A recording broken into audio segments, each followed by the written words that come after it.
Hello. Ladies and gentlemen, on behalf of our bus driver, Mr. Desena, my name is Diana, your bus stewardess. Welcome aboard Victory Liner First Class trip to Baguio. Our trip to Baguio will be approximately 4 to 5 hours.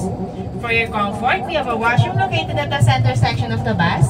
And if you need any assistance, please do not hesitate to call me anytime during our trip. Thank you and good morning.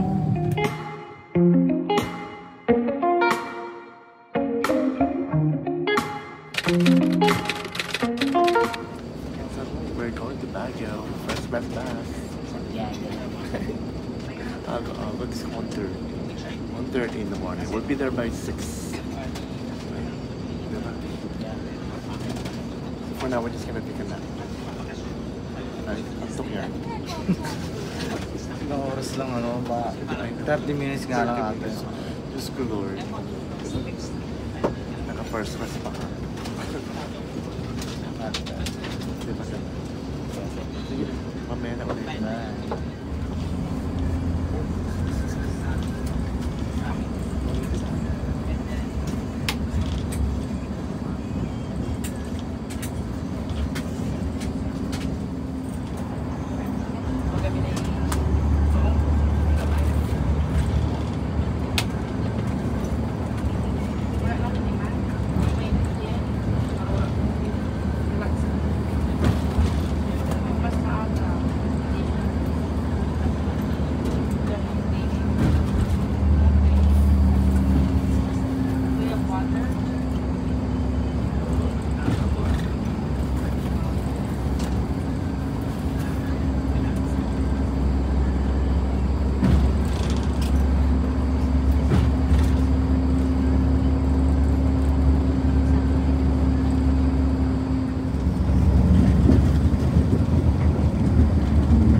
dalawa lang ni Jeffrey. Spider-Man yan. We made it to Baguio over here. We're gonna have Jollibee first. Doon. So, diba? Jollibee muna kami bago kami maglakad-lakad at maggala-gala kung saan sa kami pupunta. Bahala na si Batman. Gana! No, diba? Dahil malamig sa Manila, nagpalamig kami sa Baguio. Charis! Time check, 6 a.m. in the morning.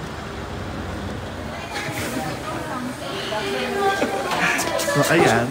Nag-breakfast mo na kami sa Jollibee. Here, ayun. Jollibee muna kami dalawa.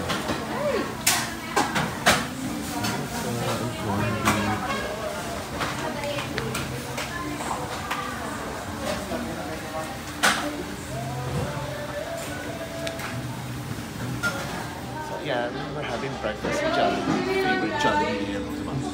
Time to go. Hindi ko siya favorite. Ayoko sa kanya. Charis! Kain tayo. First day in Baguio. Lamig na lamig yun. Lamig na lamig siya sa Baguio. Pero sa Manila, init na init siya. Diba? Gusto mo yan eh. Gusto mo mag-Baguio eh. Charis. Diba? What can you say? It's too cold. Lalamig yun.